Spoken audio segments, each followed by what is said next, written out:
Live पार्श्वमध्ये आपलं स्वागत आहे. बीड नगरपालिका प्रभाग क्रमांक 3 चे मतदान 2 दिवसावर येऊन ठेपले आहे. त्यामध्येच अमर नायकवाडे यांनी कोविड काळामध्ये केलेले मदत अ, याची आपल्याला आज माहिती देणार आहेत. नमस्कार. काय नाव आहे आपलं? माझं बबन चांदणे. आपल्याला कशाप्रकारे मदत केली होती अमर यांनी? अमर नाना यांनी मला ज्यावेळेस काय कोविड झाला, माझे वडील त्याच्यात गेले.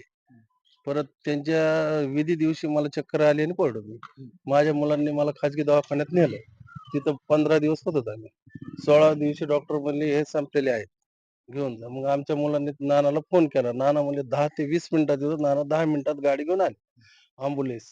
त्यानंतर सिव्हिलमध्ये मला नानांनी नेलं. तिथं बेडची, ऑक्सिजनची सोय केली. तर आम्ही 2 महिने तब्बल तिथं होतो. पण नाना हा माणूस असा आहे, की माझ्या रक्तनात्यातले कुणीच आलेलं नाही तिथं. पण नाना हा 2 टाईम म्हणण्यापेक्षा 4 वेळेस तरी दिवसातून माझ्याकडे यायचे आणि मुलाखत करायचे, भेटायचे, गोळ्या औषध द्यायला लावायचे आणि माझ्या परिस्थितीमध्ये त्यांनी खूप माझ्यावर उपकार केलेले आहेत. आपल्या कुटुंबातील इतरही कोणी ॲडमिट होतं का त्यावेळेस? उपचार सुरू होते का त्यांचे? हा माझा मुलगा हा क्वारंटाईन होता.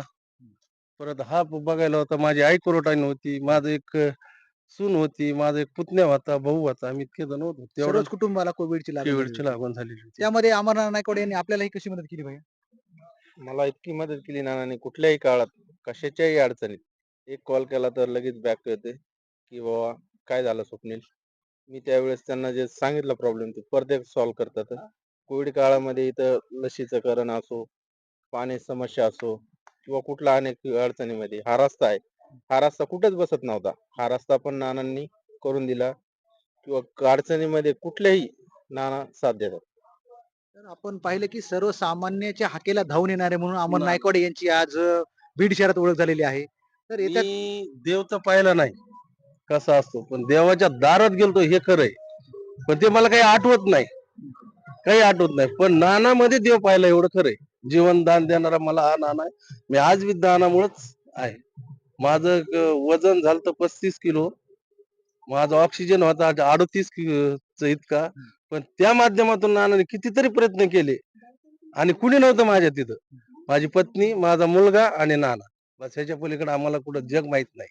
त्या किवड काळामध्ये. त्यामुळे त्या माणसाचे खूप आमच्यावर येत आणि माझ्याच नाही अनेक असे कितीतरी होते तिथं.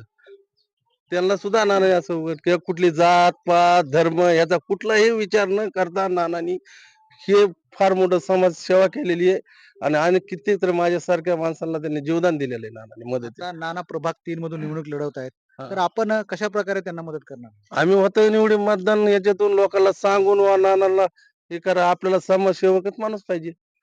आपण लोकांच्या दारात थांबण्यापेक्षा ते आपल्या दारात येतात असा माणूस पाहिजे ना. काय? किंवा कुणाला फोन करायचा माझ्या घरात आजारी आहे. मग त्यांनी म्हणायचं मी फोन करतो डॉक्टरला सांगतो. तसं नाही नानाचं. तुम्ही कुठे आहेत घरात तिथं थांबा. मी गाडी घेऊन आलो किंवा तुम्ही बसा मी आलोच. मग असे माहिती करणार नाना आहे. गोरगरिबाचा दाता आहे तो. तर आपण पाहिलं की सर्वसामान्य नागरिकांना मदतीला धावून येणारे म्हणून नाना यांची आज वेगळीच ओळख आहे. त्यामुळे येत्या 3 तारखेला अमर नाना नायकवाडे यांना विजयी करण्याचा निर्धार या भागातील मतदारांनी घेतला आहे.